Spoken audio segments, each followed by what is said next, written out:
네, 오늘 야고보의 마지막 기도에 대한 가르침을 함께 경청하도록 하겠습니다.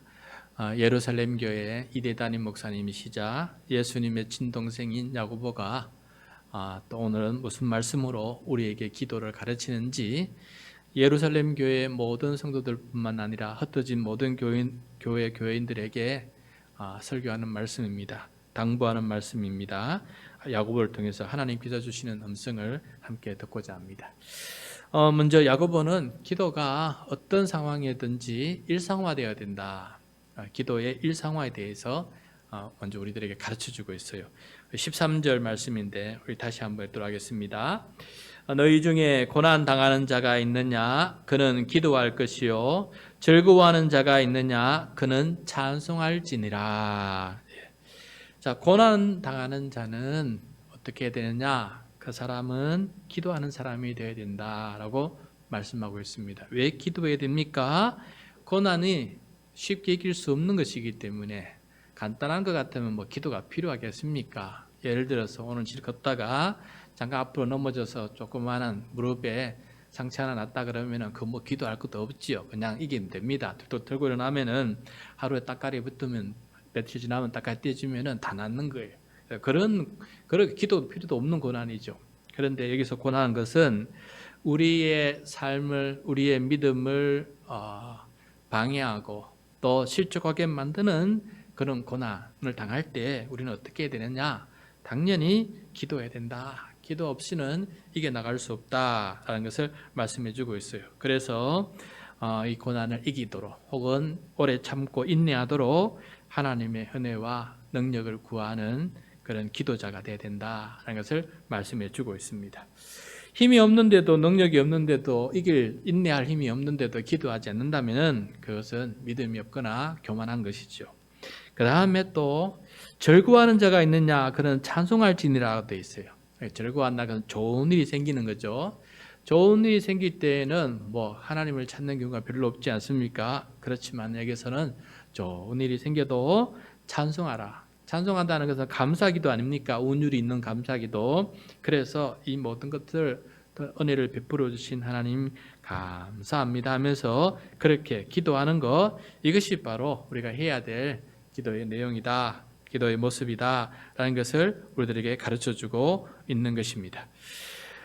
그 다음에 이렇게 기도가 좋은 일이 있든지 아니면은 힘든 일이 있든지 항상 하나님께 기도하는 우리의 삶의 일상화가 될 때 어떤 순간에도 우리가 하나님을 떠나지 아니하고 하나님 앞에 교만하지 아니하고 그렇게 살아갈 수 있는 사람이 된다라는 것을 우리들에게 가르쳐주고 있어요. 그래서 때마다 일마다 기도하는 것, 간구하고 감사하는 것 잊지 않고 살아가는 우리가 되기를 바랍니다. 그 다음에 이제 고난을 당하는 자는 중에 오랜 질병으로 힘들어하는 고난이 있어요. 그 중에 하나 질병인데 병으로 고난을 받는 자, 그 사람은 어떻게 해야 되느냐?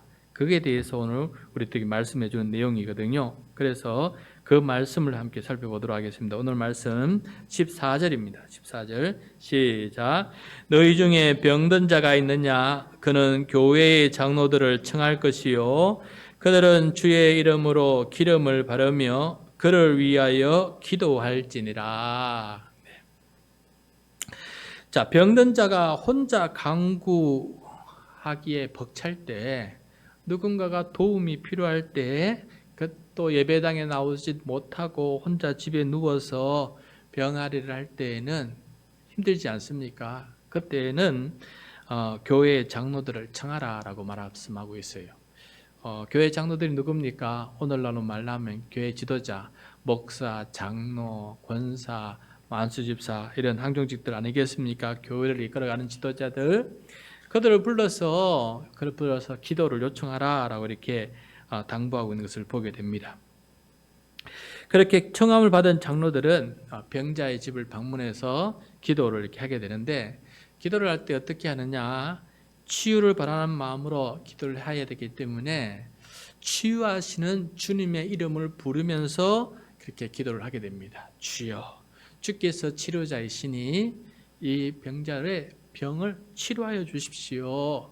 내가 고치는 것이 아니고, 설령 내가 치유의 은사를 받았다 할지라도 내가 치유하는 것이 아니고 주님께서 치료하시는 것이니, 주여 이 시간 주의 이름으로 고침을 받게 해주시고, 주께서 치료자이니 이 자리에 오셔서 역사해 주셔서 치유의 은혜를 베풀어 주십시오 라고 이렇게 기도드리는 거 아니겠습니까? 그런 기도를 받으라 라고 말씀하고 있어요.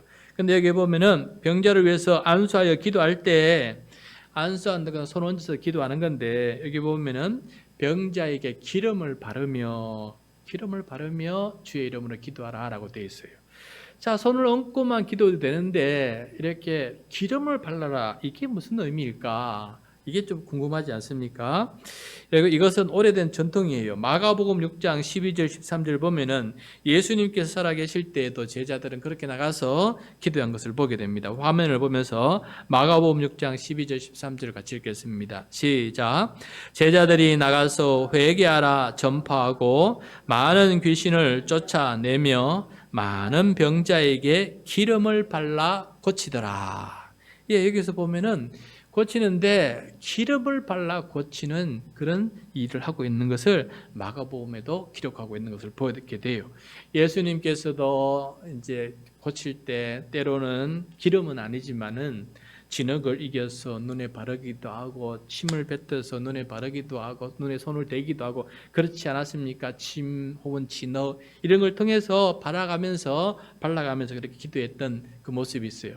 그렇지만 제자들은 그렇게는 하지 않고 기름을 발라가면서 이렇게 기도하는 있는 것을 보게 돼요. 그럼 기름을 바른다라는 것은, 옛날에는 여러분 그 직분자를 세울 때 왕과 제사장과 선지자를 세울 때 머리에 기름을 부어가면서 이렇게 안수하지 않았습니까? 그때 기름이 의미하는 바가 뭡니까?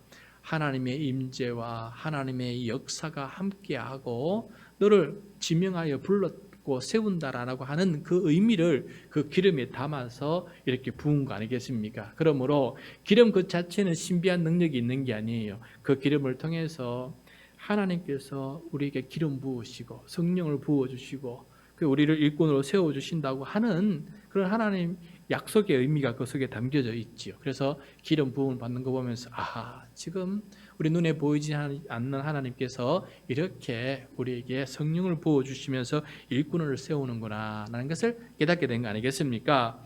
그것처럼 기도할 때 기름을 바른다는 것은 동일한 의미가 있어요.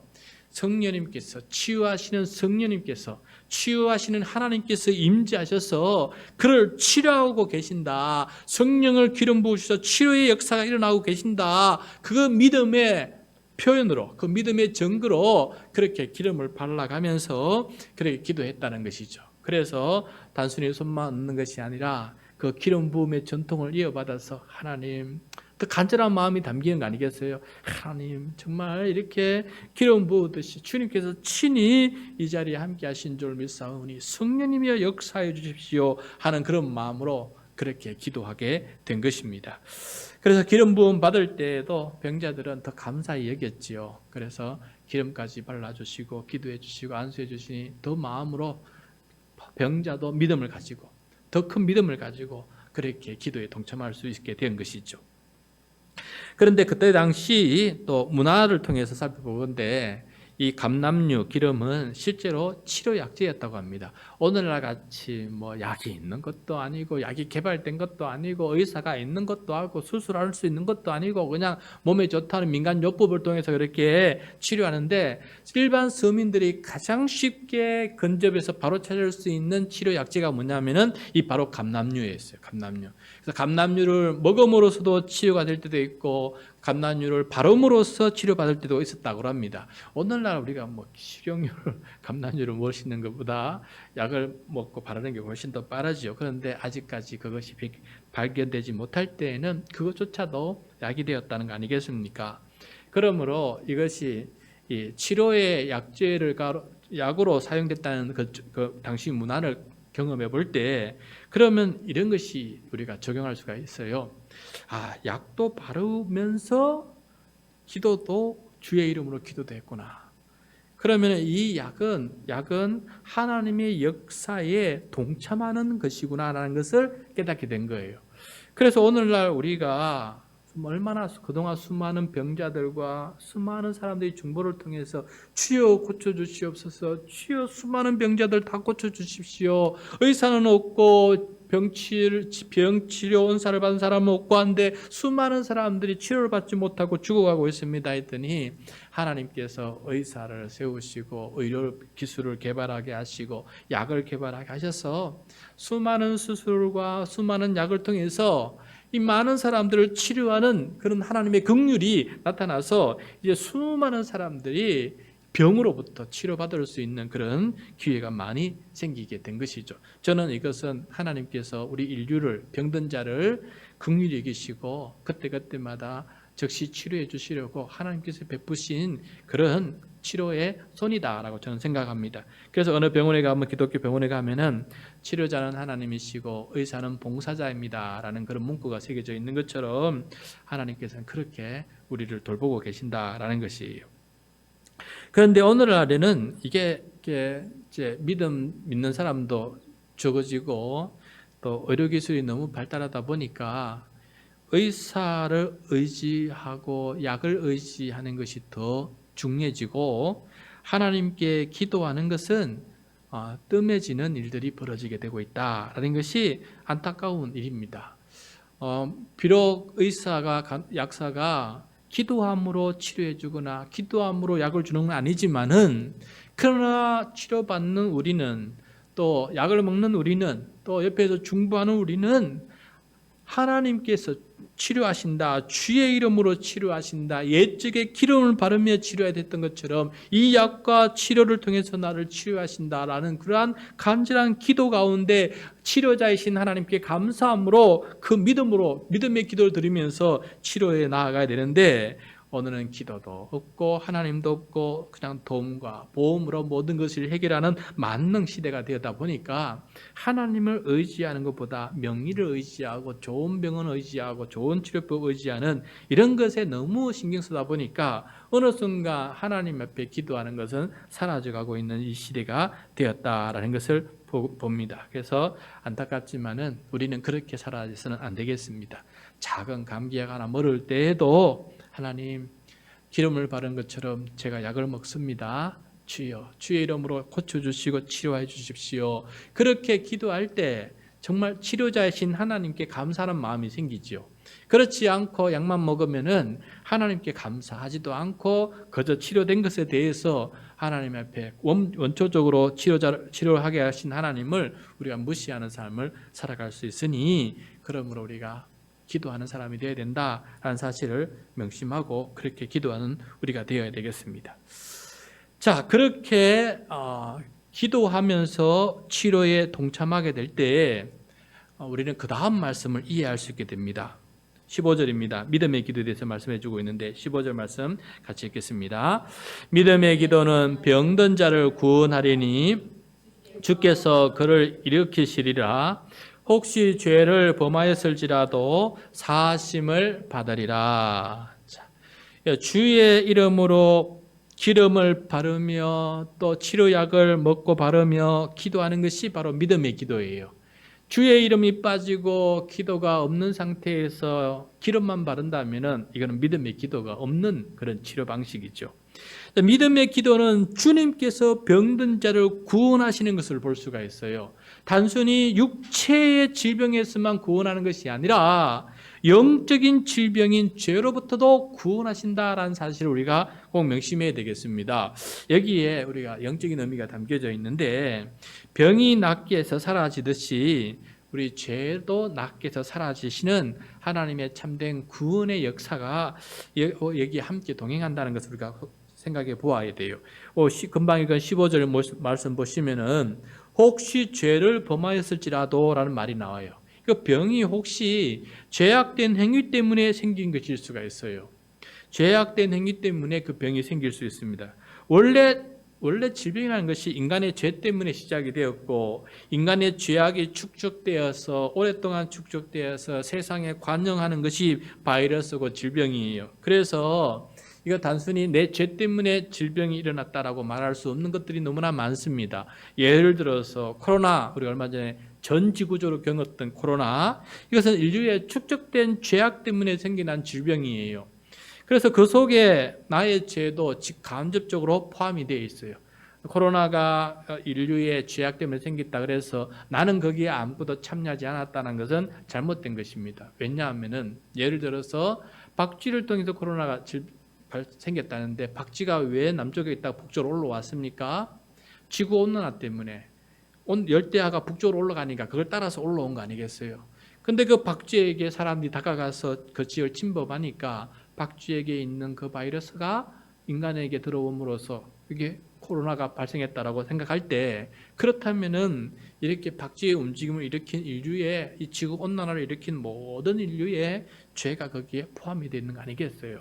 그래서 자연을 잘 돌보지 못하고 공기와 물을 제대로 관리하지 못한 우리 모든 개개인의 죄가 다 쌓여서 코로나가 창궐하게 되었다는 것을 볼 때 우리의 죄가 거기에 담겨져 있는 것이죠. 그러므로 코로나가 걸리든 어떤 병이 걸리든 하나님, 우리의 죄악 때문입니다. 단순히 내 죄가 직접적으로 많이 관여되지 않더라도 저와 우리의 죄악 때문입니다. 우리가 이렇게 질병들을 많이 만들어내는 세상을 만들어 사오니 주여 불쌍히 계시고 이 인류를 구원하여 주시고 또 저를 치료하여 주십시오. 그렇게 기도하는 거, 이것이 바로 구원이에요. 단순히 나 한 개인의 구원이 아니라 모든 인류가 죄와 이런 질병으로부터 나음받을 수 있도록 기도드리는 것, 이 우리가 해야 될 그런 굉장히 중요한 공동체 기도 아니겠습니까? 그런 기도를 해야 되고, 또 두 번째로 직접적으로 우리가 죄 때문에 병이 생길 수도 있어요. 예를 들어서 내가 교통법규를 지키지 않았다. 그래서 온 차와 치였다. 이런 건 내가 죄를 지은 직접적인 원인이 아니겠어요? 그러므로 내가 죄를 때문에 직접적으로 일이 일어났을 때에는 내가 하나님 앞에 용서를 구해야 돼요. 그런데 오늘 말씀에 보면은 그것을 죄를 사함을 받기 위해서 어떤 일을 하느냐, 16절에 보면 서로 죄를 고백하라고 되어 있어요. 16절 말씀 같이 읽겠습니다. 시작. 그러므로 너희 죄를 서로 고백하며 병이 낫기를 위하여 서로 기도하라. 의인의 강구는 역사하는 힘이 큼이라. 예. 자, 여기서 죄를 서로 고백하라고 되어 있어요. 장로들 초청해서 기도를 받는데 서로의 죄를 고백하라, 함께 기도하는 것이죠. 예를 들어서 저는 목사 같으면은 병 자체가 우리 인류의 죄악 때문에 생긴 것이기 때문에, 우리 인류의 축적된 죄악 때문에 이렇게 질병이 생겼습니다. 우리의 죄를 고백하고, 하나님, 이런 일로 수많은 사람들이 질병을 앓고 있는데 우리가 더욱더 자연을 아끼지 못한 우리의 죄를 용서해야 되고 고백해야 되고, 용서를 또 그렇게 앞으로 살지 않도록 더 우리가 이 아픔을 통해서 내가 앞으로는 더욱더 작은 요소이긴 하지만은, 예를 들어서 내가 자연을 보호하기 위해서 조그마한 행동이라도 하겠습니다 하면서 서로 죄를 고백하고, 또 그렇게 또 병 낫는 것도 함께 간구하는 그 일들을 동시에 하라라고 되어 있어요. 혹시 또 개인적으로 죄가 지어서 있다면 그 죄를 고백하면서, 내가 이번 미별 질병은 내가 이런 죄 때문에 직접적으로 생겼으니 하나님 이 죄를 용서해 주십시오. 제가 이렇게 되어서 여러분도 기도해 주셔서 내가 온전히 용서받고 치료받을 수 있도록, 또 치료도 받을 수 있도록 그렇게 기도를 부탁합니다 하면서 그렇게 기도하라라고 이렇게 말씀하고 있습니다. 그렇게 기도할 때 이게 바로 믿음의 기도를 뛰어넘어서 의인의 간구가 된다라고 되어 있어요. 의롭다는 거예요. 질병 앞에서 질병을 정확히 볼 줄 알고, 질병 앞에서 자기 죄를 외면하지 아니하고 인류의 죄를 외면하지 않고 그렇게 정직하게 바라보면서 우리의 잘못을 고백할 수 있는 사람이 의인이고, 그렇게 그 죄가 사함받을 때 의인이 되는 거 아니겠어요? 그래서 그런 사람이 드리는 간구를 의인의 간구다. 그런 간구는 역사하는 힘이 크다.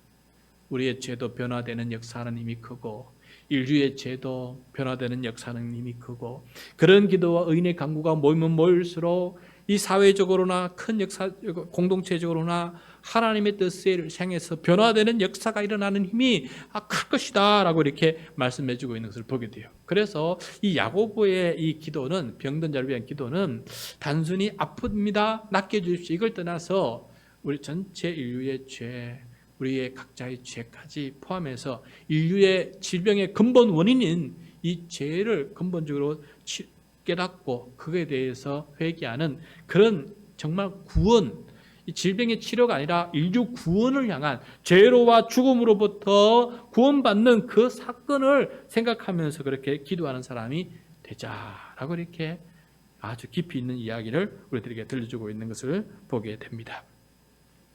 그래서 이 믿음의 기도는 우리가 단순히 병치료 혹은 의사, 약사에게만 맡게 될 그런 일이 아니다라는 것을 우리가 오늘 말씀을 통해서 깊이 깨닫게 됩니다. 그러면서 야고보는 의인의 강구는 역사하는 힘이 크다라는 그런 예로 엘리야 이야기를 우리에게 들려주고 있어요. 엘리야 17절 18절 말씀이거든요. 같이 읽겠습니다. 17절 18절 시작. 엘리야는 우리와 성정이 같은 사람이로되 그가 비가 오지 않기를 간절히 기도한즉 3년 6개월 동안 땅에 비가 오지 아니하고 다시 기도하니 하늘이 비를 주고 땅이 열매를 맺었느니라. 자, 여러분, 이 엘리야는 북왕국 이스라엘에서 활동한 선지자인데 북왕국 이스라엘 중에서 가장 악한 왕이 누구라 하겠습니까? 그 안에 두로에서 온 공주와 더불어서 바알을 온 이스라엘에 전파하고 바알 신당을 세우고 바알 선지자를 400몇 명 세우고 그렇게 엘리야와 대결하게 만들었던 그 왕이 누구입니까? 아합. 그 공주, 그 왕후는 이세벨이죠. 가장 악한 때 엘리야가 이렇게 활동하고 있습니다. 엘리야가 지금 이스라엘 땅 전체에 비가 오지 않기를 간구하는 내용은 무엇 때문입니까? 이 땅 전체가 우상 숭배로 관영하고 있으니 하나님을 버리고 우상을 숭배하고 있으니 이 죄악이 너무 근원적이라서 너무 직접적이라 자연을 훼손한 것도 아니고 그보다 더 큰 하나님을 배반하는 이 역사가 온 이스라엘 땅에 가득 내리고 있으니 이 땅에 비를 내리지 않게 하려고 말씀하고 있는 것을 보게 되는데 여기서 비가 내리지 않게 해달라는 것은 회개 기도예요. 우리 백성아 이 회개하자. 비가 내려오르지 만물을 통해서 우리가 하나님의 은혜를 지금 받지 못하고 있고 우리 영혼이 가뭄과 같다. 그러므로 여러분 그걸 깨닫고 하나님께로 돌아가자 하는 그러한 공동체 전체의 죄악으로부터 회복을 가리키는 아주 큰 역사 의인의 강구이자 나라 전체의 메시지를 던지는 그런 아주 역사가 큰 기도였죠. 그래서 다시 먼저 3년 뒤에 기도하니까 어떻게 비가 내리고 땅에 열매가 맺히는 것을 보게 된다라는 것입니다.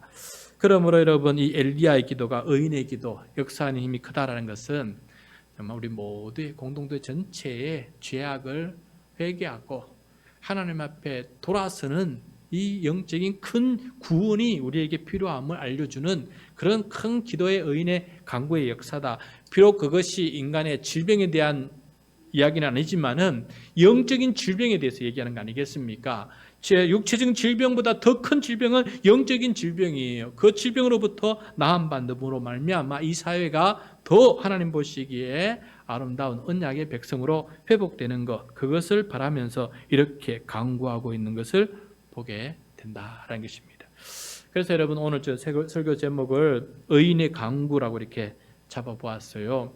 의인은 고난 중에도 간구하고 즐거운 중에도 찬송하면서 만사를 하나님께 감사하고 하나님 앞에 살아가는 그런 사람, 그게 바로 의인의 간구 아니겠습니까? 또 병에 걸리더라도 약만 바르는 것에 멈추지 않고 의사와 약사를 찾는 것에만 의존하지 않고 치료자이신 하나님 앞에 주의 이름을 부르며 기도함으로 말미암아 하나님께서 이 모든 것을 이용해서 나를 치료하고 계신다라는 그러한 믿음의 고백을 통해서 하나님께 감사하는 사람이 되는 것, 이것이 바로 하나님을 인정한 의인의 기도 간구가 아니겠습니까? 그 다음에 우리의 병치료만 있는 것이 아니라 이 병의 근본 원인은 인간의 죄악, 공동체의 죄악, 개인의 죄악을 하나님 앞에 고백함으로 죄사함을 받음으로 근본적인 이 질병을 치료해 나가는 것까지 생각할 줄 알고 그 근원을 따져서 하나님 앞에 고백하고 간구하고 치료를 바라는 마음을 가질 때 이것이 진정한 의인의 간구가 아니겠습니까? 그래서 우리의 영적인 병이 치료받는다면은 우리는 수많은 육체적인 질병을 치료받는데 훨씬 더 많은 도움을 줄 수 있는 사회적 영향력 있는 삶을 살아갈 수 있다는 사실을 늘 기억하면서 의인의 강구에 동참할 수 있는 이 밤이 되기를 간절히 소원합니다.